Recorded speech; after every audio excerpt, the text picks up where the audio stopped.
Hey everybody, hope you're all doing well. My name is Steven and this is the Storytime channel. Today we've got some malicious compliance stories and our first story of the day is by 360 Entertainment, Karen the Sergeant. So this story takes place sometime after the Kramer and Kevin the Soldier. With the exception of a few key players, this story is unrelated but it still took place at Fort Hood. Yes, the famous Fort Hood. It's now 2008 and I've been assigned to be the armorer for our brigade's HHC unit. HHC stands for Headquarters and Headquarters Company. Basically, it's the platoon that runs the regular day-to-day stuff such as troop management, ordering new supplies of a various nature, and of course, equipment management. At least that's how I saw it. As an armorer, I basically look after the various weapons and sensitive equipment an army unit might have. I had been working at this unit for a few months and quickly acclimated. We had an awesome command team, amazing sergeants, and the troops were all pretty amazing at their duties. I was one of the only lower enlisted MPs in the unit due to my arms room schooling. But in general, it was not that big of a deal to see a specialist in charge of a section quite literally worth a couple $100,000 to $1 million in equipment. It took me a while, but I had built up a decent standing with several of the higher-ups through a positive work ethic and my get-it-done mentality. As for my fellow lower enlisted, well, back then I was a bit of a partier and was more or less welcomed with open arms. I had a good couple of months there before she walked in. For the sake of the story, I'll not refer to her by my special nickname. Instead, she'll simply be called Karen. You'll learn why in a bit. Now, Karen was originally from Brazil and spoke with a very strong accent, which was kind of endearing. She had also recently reclassed. She was originally a forklift operator, but the promotion points for that MOS were too high, so she transferred to supply. Initially, she came off as intelligent yet friendly. I had even formed what I thought was a strong friendship at this point. Before she was promoted, we'd regularly hang out after hours. We'd go to lunch, get groceries, study for boards, and even have the occasional movie night. Throughout all of this, I had slowly developed a crush on her, but I'll admit she intimidated me professionally and I believed she was out of my league. Probably a good thing with what eventually happened. So after she routinely won several Soldier of the Month boards, winning everyone over in the process, she was sent to a promotion board. As usual, she wowed everyone with her knowledge. It was later announced that she won the board and we went out to celebrate that night with dinner and clubbing. A month or so later, she was promoted to sergeant and was made the NCOIC of our supply office. Basically, she was a manager. Initially, things were good. She didn't overstep her bounds and remained professional all around. Then she started sticking her feet in the pool. It started small, first getting on another soldier for not doing his best at PT. To be fair, the guy was known to weasel his way out of PT, so his sergeant didn't see an issue with Karen making him run an extra mile. Also, the guy was a bit of a creeper to most of the females in and around our brigade, including Karen. I'm assuming she wanted some light payback. She then started outright abusing her authority. Anyone lower ranking than her, she'd speak in a condescending attitude to, even going so far to pepper her dictation with various insults.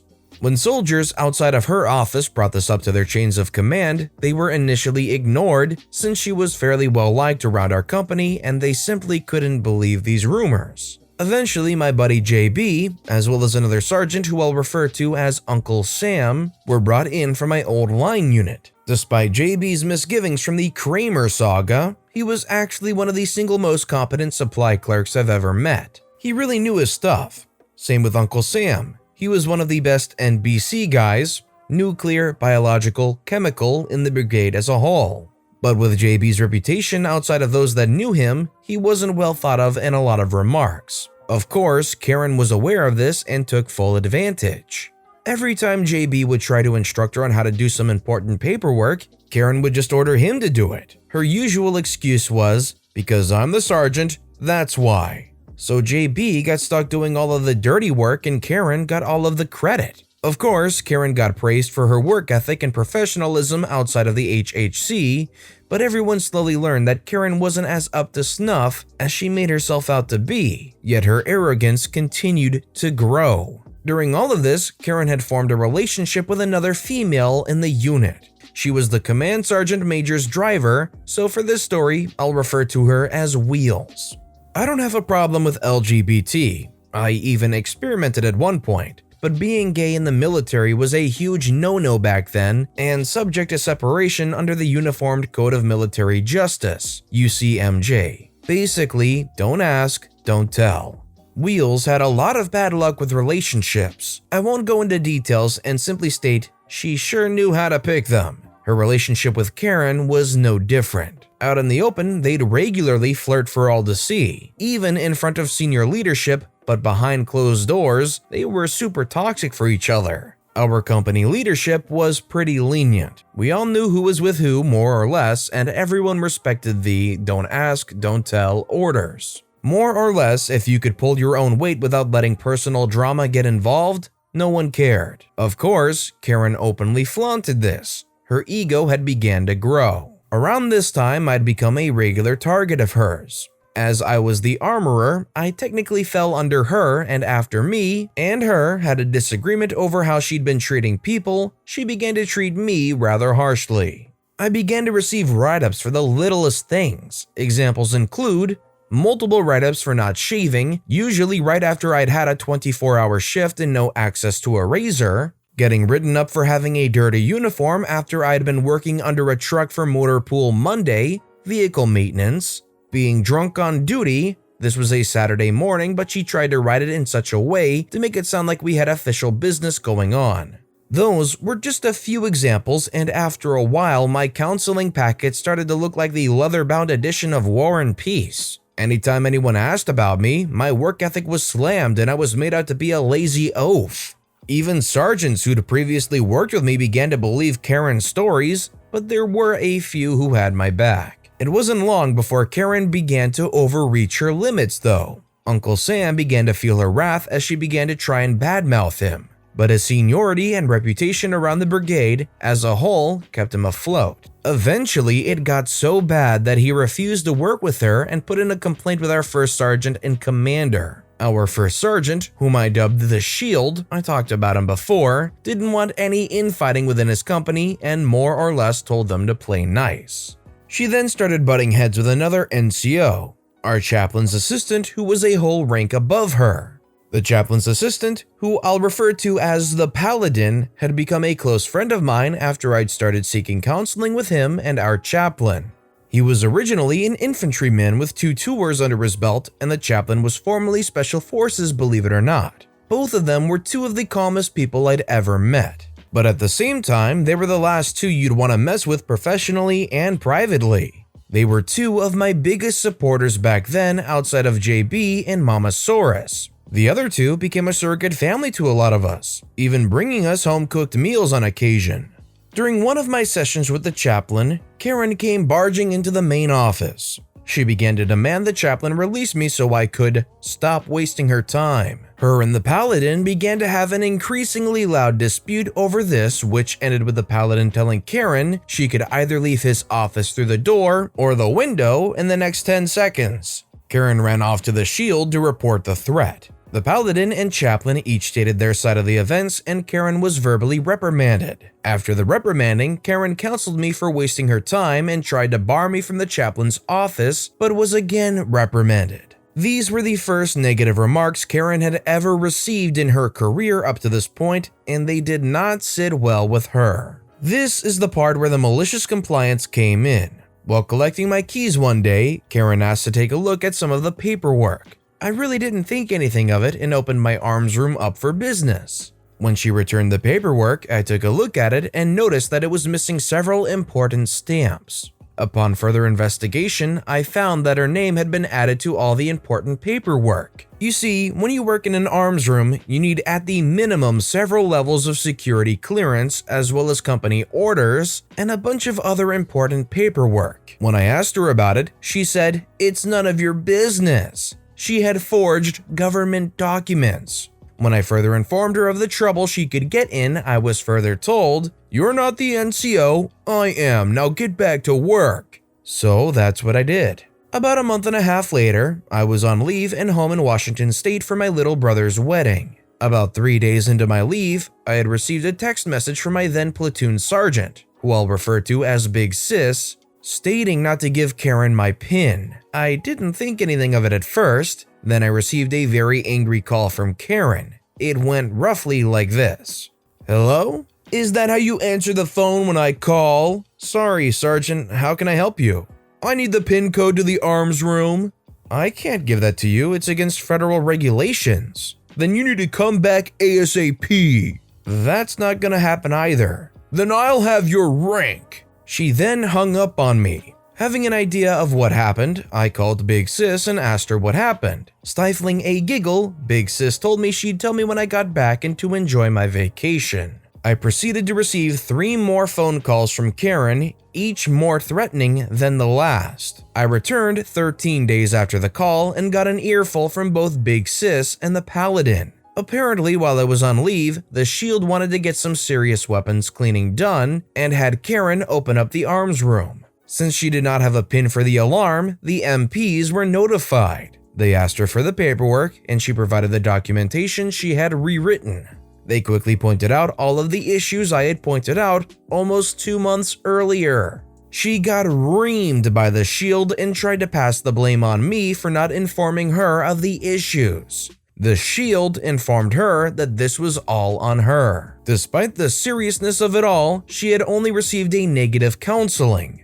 This was her first official one. In her mind, it was all my fault. After I got back, she doubled down her efforts to ruin my career and what little reputation I had left, but she got what she deserved in the end. I'll share that in a later post. So let me ask you guys, in this story, do you think it's a case of the power getting to their head, or do you think it's something else? Let me know in the comments down below what you think. And our final story of the day is by MeesterPepper. You want to cancel your reservation? Okay. About a decade ago, when I was fresh out of high school, I got a summer job working at a lakeside boat rental / bait and tackle shop. My boss, Joe, not his real name, inherited the shop from his father and took a massive amount of pride in keeping the family business going. Still, he wasn't one to give in to bull and clearly took it personally when a customer complained about anything to do with the shop he loved so much. Our lake was a pretty popular trophy fishing destination due to how large the local Mackinac trout got. Boss Man wanted to reward people who planned ahead by never charging summer pricing,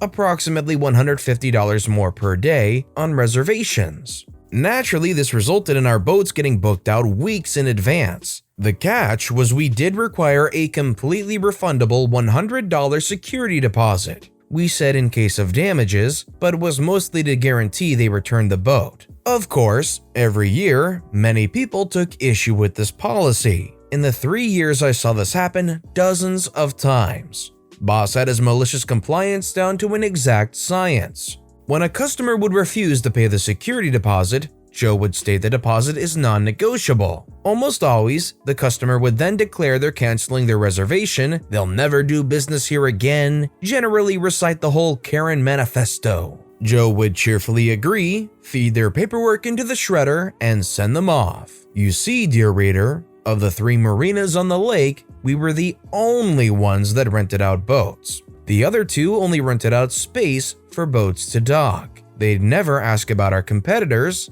so Joe never had any reason to inform them. Without fail, within the hour, the customer would be back, having realized that they couldn't get a boat elsewhere. Usually at this point, business would be picking up, meaning I'd be loudly answering questions about boat rentals for other guests, and the customer's fishing buddies or antsy kids would be pushing them to get the boat already. Grudgingly, they'd ask for their boat. Joe would fake concern and tell them that unfortunately, all the boats have been reserved for weeks, so we're usually unable to accommodate walk-in rental requests. As luck would have it, we had a cancellation earlier today. Since they don't have a reservation, however, we have to charge the summer holiday pricing. Oh, and just for your information, we require a completely refundable $100 security deposit for all rentals. I hope that's alright with you. This is completely on the customer's fault if they can see the price and they know that there's a $100 security deposit attached to it. If all that is known and advertised when they book it, they shouldn't be complaining when they pull up. Now, if you arrived and that's when they told you there's a $100 security deposit required, that's a little bit different and a little bit more predatory. But still, to be clear, in the end, it still is a refundable $100 security deposit. You're going to get the money back either way. It's just if it sprung up on you after you had already booked after all that time, it's a little different. That said, I doubt that that's how it happens, and it's just clueless customers. In the end, the customers play themselves. But with that being said, that's all the time we have for today. So if you have a favorite story of the day, let me know which one and why in the comments down below. If you enjoyed the video, please consider giving it a like and subscribe if you haven't, and turn on notifications so you'll never miss an upcoming video from the Storytime channel. Every little thing that you do helps the channel grow that much more, so no matter what you did, thank you for supporting me right here on the Storytime channel. I hope you all have a wonderful day, and I'll see you all next time right here.